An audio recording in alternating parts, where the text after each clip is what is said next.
Well, here are the 5 things you need to know for today. Again, Mother Nature continues not to cooperate with us, and crews again are up against the same hot temperatures and high winds throughout the day that they faced over the weekend.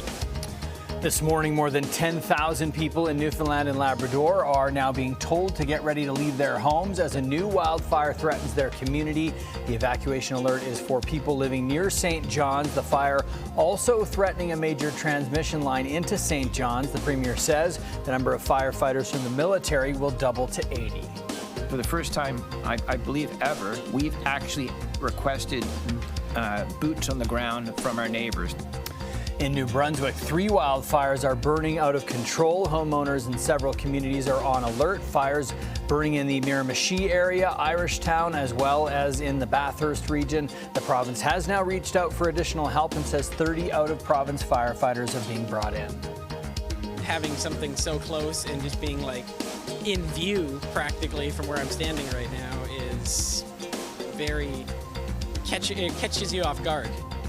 A significant forest fire continues to burn in Ontario's cottage country this morning. Officials say roughly 27 hectares are actively burning in a heavily wooded area. That area about 2 hours northeast of Toronto. So far, evacuation orders have not been issued, but officials warn unpredictable winds could change that. We're asking you to make the safe choice for our first responders, for your neighbors, and for our woods.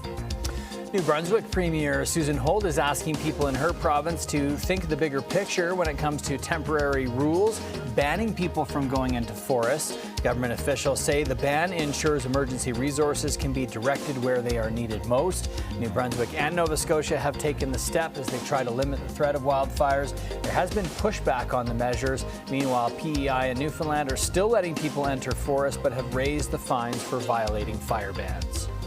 We're required to be at the aircraft an hour before boarding to ensure that the aircraft is safe from our end. We are also not paid for any of our boarding time, any of our deplaning time. If there is a medical emergency on the ground and we're providing vital, life-saving first aid, we're not compensated for that. Show of solidarity as hundreds of Air Canada flight attendants stood silently. More than 400 flight attendants stood on the sidewalk outside Toronto's Pearson Airport, while hundreds of others did the same here in Calgary, Vancouver, and Montreal. We are just days away from Air Canada flight attendants potentially walking off the job, demanding a better collective deal.